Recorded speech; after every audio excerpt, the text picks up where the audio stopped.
আবু সাইদ মুগ্ধ ও অসীম রিয়াগোপ সহ ১৪০০ ছাত্র জনতাকে হত্যাযজ্ঞের প্রথম রায় দেখল বাংলাদেশ।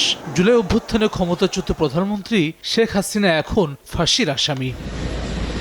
ছাত্র জনতার রোষের মুখে ২০২৪ সালের ৫ আগস্ট পতন ঘটে আওয়ামী লীগ সরকারের। হেলিকপ্টারে দেশ ছাড়েন শেখ হাসিনা। এরপর তার বিরুদ্ধে হয় কয়েকশো মামলা। ১৫ মাসের মাথায় মানবতা বিরোধী ৪ অপরাধে মৃত্যুদণ্ড ও একটিতে আমৃত্যু কারাদণ্ড দেন আন্তর্জাতিক অপরাধ ট্রাইব্যুনাল।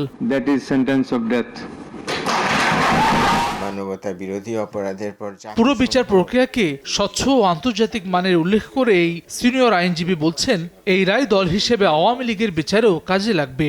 আগে আইসিটির যে সমস্ত বিচার কাজ হয়েছে তার তুলনায় অনেক বেশি স্বচ্ছই আমার মনে হয়েছে। শেখ হাসিনার নিজের বিভিন্ন বক্তব্য, যেখানে তিনি বলছেন যে এটা করা তার দায়িত্ব ছিল, এভাবে আন্দোলন দমন করা। তারপরে হলো একজন স্টেট উইটনেসের বক্তব্য, এটা সাক্ষ্য প্রমাণ যথেষ্ট আন্তর্জাতিক মানদণ্ড অনুযায়ী হওয়ার কথা। যখন দলের বিচারের বিষয় আসবে, এই বিচারের ফলাফল নিশ্চয়ই সেখানে উপস্থাপন করা হবে।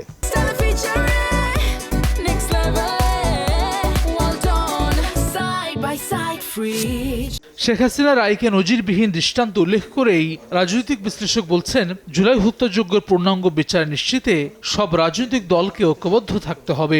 আজকের এই রায়টি বাংলাদেশের ইতিহাসে একটা নজিরবিহীন দৃষ্টান্ত হিসাবে প্রমাণিত হয়েছে। যারা ভবিষ্যতে রাজনীতি করবেন তাদের জন্য কিন্তু এখানে বড় একটা ইতিহাসের শিক্ষা। তাদের মধ্যে যদি ঐক্য না থাকে তাহলে কিন্তু এই সিদ্ধান্তটি বা তাকে ফিরিয়ে আনা বা আরও অনেকগুলো কাজ করা একটু চ্যালেঞ্জই হবে।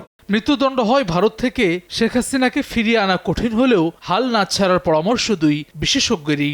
অনেকগুলো দেশেরই নিয়ম আছে যে তারা কাউকে ফেরত দেবে না যদি ফেরত দেওয়ার পরে সে মৃত্যুদণ্ডের মুখোমুখি হয়। ভারতের সাথে বাংলাদেশের অপরাধী প্রত্যাপনের বিষয়ে একটা চুক্তি আছে। সেই চুক্তির আলোকে আইনি প্রক্রিয়া চালানো এবং কূটনৈতিক তৎপরতা চালানো। তাকে বাংলাদেশে ফেরত পাঠাবে এটা আমরা খুব সহজে এটা প্রত্যাশা করলেও ভারত এই কাজটি করবে কিনা আমরা জানি না। জুলাই আন্দোলন দমনে হত্যার উস্কানি, প্ররোচনা ও নির্দেশ দান, সুপিরিয়র কমান্ড রেসপন্সিবিলিটি এবং জয়েন্ট ক্রিমিনাল এন্টারপ্রাইজের মোট ৫ অভিযোগ আনা হয়েছিল শেখ হাসিনার বিরুদ্ধে। হাসান ওয়ালি, সময় সংবাদ, ঢাকা।